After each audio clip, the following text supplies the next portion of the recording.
उत्तर प्रदेश में पुलिस महकमे के शीर्ष पद को लेकर एक बार फिर सियासी और प्रशासनिक हलचल तेज हो गई। करीब 4 साल से राज्य डीजीपी नहीं मिल पाया है और अब सुप्रीम कोर्ट की सख्ती के बाद यह मुद्दा और भी गंभीर हो गया है। राज्य सरकार ने खुद ही 2024 में डीजीपी नियुक्ति के लिए नियम बनाए थे, लेकिन उन्हें अब तक लागू नहीं किया जा सका। ऐसे में सवाल उठ रहा है कि आखिर सरकार अपने ही बनाए नियम पर अमल नहीं कर पा रही है। नमस्कार, आप देख रहे हैं आई इंडिया और मैं हूं आपके साथ प्रशांत कुमार।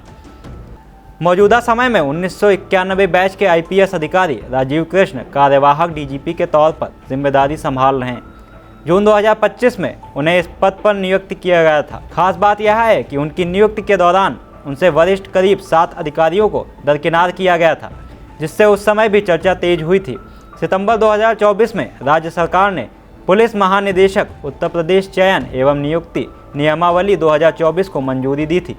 इस नियमावली के तहत डीजीपी चयन के लिए हाई कोर्ट के रिटायर्ड जज की अध्यक्षता में 6 सदस्यीय समिति बनाने का प्रावधान है।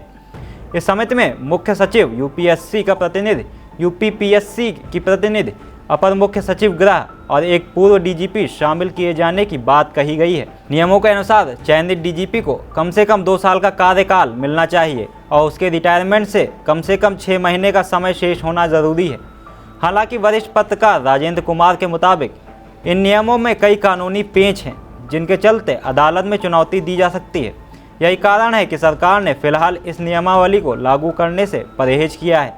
साथ ही यूपीएससी की एक स्वायत्ता संस्था है, जिसे राज्य सरकार सीधे निर्देश नहीं दे सकती।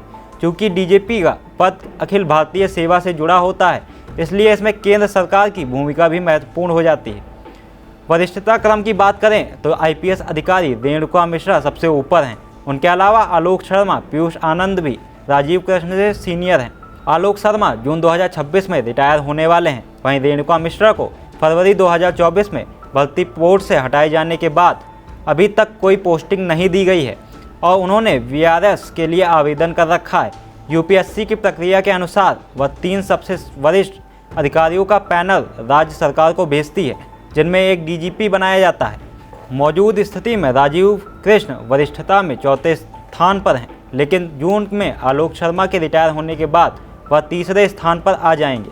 ऐसे में संभावना जताई जा रही है कि सरकार इस पूरे मामले को जून तक खींच सकती है, ताकि यूपीएससी के नियमों के तहत भी राजीव कृष्ण स्थायी डीजीपी बनने के पात्र हो जाएं। गौरतलब है कि उत्तर प्रदेश के आखिरी स्थायी डीजीपी मुकुल गोयल थे, जिन्हें 11 मई 2022 को पद से हटा दिया गया था। इसके बाद से राज्य में लगातार कार्यवाहक डीजीपी की नियुक्ति होती रही है। इनमें देवेंद्र सिंह चौहान मई 2022 से 2023 तक, राजकुमार विश्वकर्मा अप्रैल 2023 से मई 2023 तक, विजय कुमार जून 2023 से 2024 तक, प्रशांत कुमार फरवरी 2024 से मई 2025 तक और वर्तमान में राजीव कृष्ण शामिल हैं। इस बीच सुप्रीम कोर्ट ने 12 मार्च को डीजीपी नियुक्त नियमों के पालन में लापरवाही पर पंजाब, हिमाचल प्रदेश, अरुणाचल प्रदेश, गोवा, मणिपुर और मिजोरम जैसे कई राज्यों को अवमानना नोटिस जारी किया है। इस मामले की अगली सुनवाई 1 अप्रैल को होनी है। ऐसे में उत्तर प्रदेश सरकार का रुख भी अब बेहद अहम हो गया है।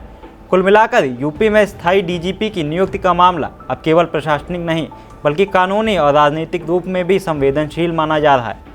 आने वाले समय में यह देखना दिलचस्प होगा कि अगर सुप्रीम कोर्ट के निर्देशों के बीच किस तरह संतुलन बनाकर इस महत्वपूर्ण पद पर स्थायी नियुक्ति करती है। खबर आपकी, नजर हमारी। देखते रहिए आई इंडिया।